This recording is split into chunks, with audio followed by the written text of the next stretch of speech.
গুছিয়ে কাজ করার জন্য কত কিছু যে করে রাখি। এই তো এখানে কালা বেগুন আর হচ্ছে আলু মাছ আমি ভেজে রেখে দিয়েছিলাম ফ্রিজে, নর্মাল ফ্রিজে। তারপর এখন এটা বিকেলবেলা আমি রান্না করতে চলে এলাম। ওদিক দিয়ে আমি লতিটাকেও একটু হাফ বয়েল করে রেখেছি। তো এরকমভাবে যদি কাজগুলো একটু করে রাখা যায় তাহলে কিন্তু রান্নাঘরটাও পরিষ্কার থাকে, নষ্ট হয় না। শুধু রান্নাটা করে চুলাটা একটু মুছে নিলেই হয়ে যাবে। তো আমি এইভাবে কাজ করার চেষ্টা করি। যদি কোনো একটা মানুষ হঠাৎ করে চলে আসে তখন কিন্তু কাটাকাটি ঝামেলা, তারপর হচ্ছে নোংরা হওয়ার এই চান্সটা থাকে না। তো এরকমভাবেই আমি আসলে কাজগুলো করার চেষ্টা করি। তো এখন বিকেলবেলা আমি রান্নাটা করে নিচ্ছি রাতের জন্য।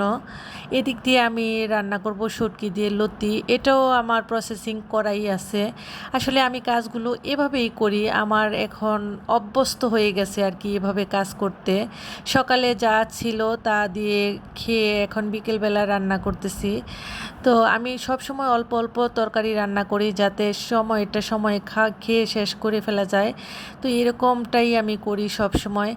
আমার এই ভিডিওগুলো যদি আপনাদের ভালো লাগে অবশ্যই আমার সাথেই থাকবেন, আমাকে সাপোর্ট করবেন। আমি জানি আমার অনেক ভালোবাসার ভাই বোন আছে আমার ভিডিওগুলো দেখে, তাদেরকে জানাই আমার মনের গভীর থেকে অন্তর থেকে ভালোবাসা। আপনারা ভালো থাকেন, সুস্থ থাকেন, এটা আমি সব সময় কামনা করি, আপনাদের জন্য দোয়া করি।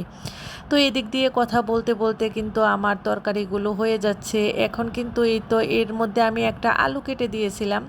আলুটা কেটে দেওয়ার পর এই তো কষিয়ে নিচ্ছি। কষিয়ে নেওয়ার পর এখানে আমি লতিগুলো দিয়ে দিচ্ছি। আমাদের দেশ যেহেতু নরসিংদীর এলাকায় কিন্তু এটা তেল ছাড়াও খায়। আমি আজকে এভাবেই রান্না করলাম। তো এটা খেতে খুবই মজার ছিল, অসাধারণ ছিল। এদিক দিয়ে তরকারিগুলো আমার হয়ে গেছে, তো আপনাদেরকে দেখিয়ে দিলাম। এভাবেই আসলে আমার রান্নার সময়টা কাটে, আমি এভাবে কাজ করি।